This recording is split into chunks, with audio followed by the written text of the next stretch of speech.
अस्सलाम वालेकुम, कैसे हैं आप सब। उम्मीद करती हूँ आप सब खैरियत से होंगे। अच्छा, आज की क्लास में ना मैंने आप सबको राइटिंग के बीच में जो डिस्टेंस आता है ना उसके बारे में गाइड करना है। अच्छा, सेंटर के सर्कल में आप इसके अलावा भी डिज़ाइंस बना सकते हैं, वो मैं आपसे शेयर करूँगी और आपको इन डिटेल उनके बारे में गाइड करती जाऊँगी। अब बारी आती है ये लाइंस का डिस्टेंस कितना होना चाहिए, उसके बारे में मैं आपको गाइड करती हूँ। कुछ चीज़ें थी जो हमने यहाँ पर ऐड कर दी थी। सब बच्चों को मैंने कहा था कि ये इस लाइन को फॉलो करते हुए हम लोग जाएंगे। अच्छा, जिनके अलिफ बड़े हैं वो यहाँ तक रख कर राइटिंग यहाँ तक रखेंगे और इस एरिया को भी फिल कर देंगे ब्लैक से, और ऊपर जो राइटिंग की थी वो कर देंगे। ठीक है, ये राइटिंग आपको यहाँ पर भी इसके बैकग्राउंड में नज़र आ रही है। जो जिन बच्चों का अलिफ छोटा है वो इस जगह पर भी राइटिंग को कंटिन्यू करेंगे। ठीक है, अब डिस्टेंस की बात करें तो मेरे पास यहाँ पर, यहाँ पर, यहाँ पर और यहाँ पर ये 4 लाइंस 1 2 3 4 एरियाज आ रहे हैं।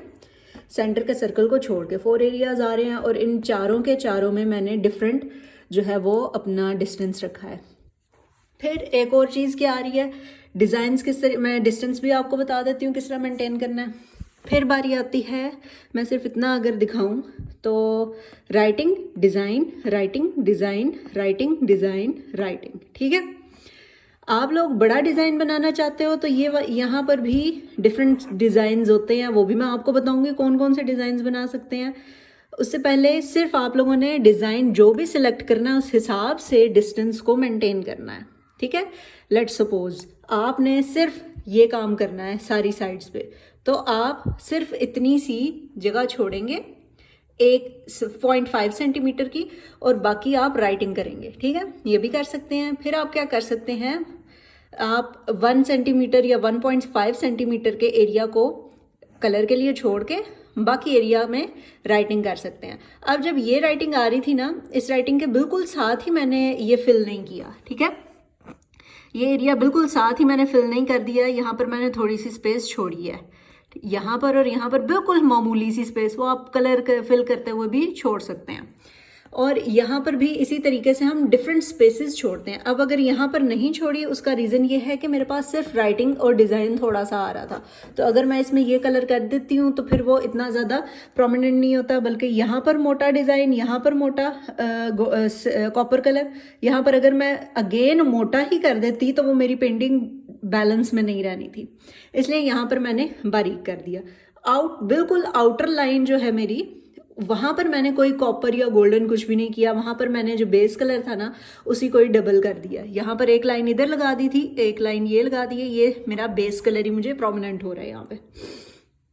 फिर बारी क्या आती है डिस्टेंस की। अब यहाँ पर ये मैंने काम किया, उसके बाद ये मैंने एक लाइन लगाई थोड़ी सी चौड़ी, फिर डिज़ाइन लगाया, फिर बारीक सी 2 लाइन्स लगाई, फिर मैंने अपनी राइटिंग की, फिर मैंने स्पेस छोड़ी, जिस तरह ये स्पेस छोड़ी हुई है ना ये वाली, इसी तरीके से मैंने ये वाली स्पेस छोड़ी, लेकिन उसको मैंने बाद में फिल कर दिया था अपने कॉपर कलर से।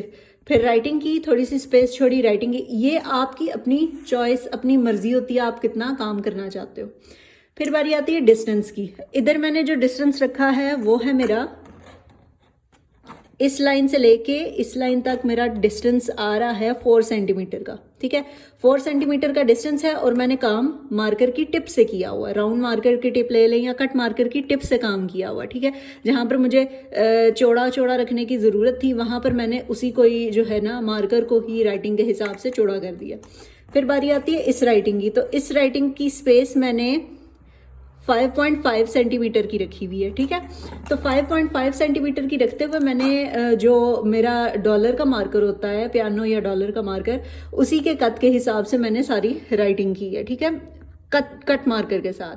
फिर अगेन नेक्स्ट राइटिंग मैंने की हुई है यहाँ पर, फिर से ऑलमोस्ट 4 सेंटीमीटर की है फिर से। ठीक है, तो यहाँ पर भी मैंने मार्कर की टिप से काम किया और अगेन यहाँ पर भी 4 सेंटीमीटर और मार्कर की टिप से काम किया है। ठीक है, फिलिंग आप लोग कोशिश करें कि बहुत कम फिलिंग करें, ये ना हो कि आपने हरूफ कम लिखे हुए हैं, डिज़ाइन एलिमेंट्स कम डाले हुए हैं और फिलिंग ज़्यादा भर दी है। फिलिंग ज़्यादा भरने से क्या होगा, आपकी पेंटिंग ऑलरेडी जो है वो बहुत ज़्यादा डार्क होती है, ब्लैक में है। तो अगर आप सिर्फ राइटिंग रखेंगे ना, इधर सारी पेंटिंग में सिर्फ राइटिंग रखेंगे और हल्की हल्की सी फिलिंग करेंगे तो खूबसूरती प्रोमिनेंट होगी। अगर आप फिलिंग ज़्यादा कर देंगे तो पेंटिंग कम और फिलिंग ज़्यादा प्रोमिनेंट होगी, ठीक है। अच्छा, ये काम इस तरीके से हो गया। फिर अगर आप में से कोई ये डिज़ाइन एलिमेंट्स ऐड नहीं करना चाह रहा, फिर क्या कर सकते हैं?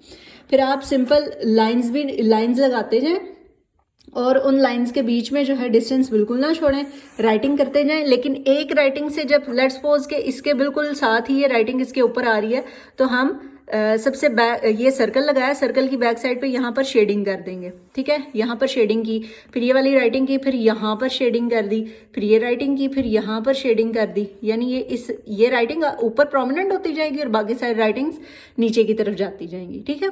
इस तरीके से भी हमारा ग्राफिटी के अंदर यही डिज़ाइन ग्राफिटी के अंदर ही आ जाता है, ठीक है। तो ये इस तरीके से हमने कंपोजिशन को ड्रॉ करना है। अच्छा, ये वाली चीज़ें मुख्तलिफ तरीके से ड्रॉ होती हैं, ये मैं आपको गाइड कर दूंगी किस तरीके से। अभी आपने सेंटर का सर्कल और बाकी जो राइटिंग आप लोगों ने करनी है ना, उसके लिए मेजरमेंट्स के बारे में सोचना है, ठीक है। और सोचना है, डिस्कस करना है कि आप क्या क्या करना चाहते हो। मैं आपको इसके डिज़ाइंस के बारे में बताती हूँ।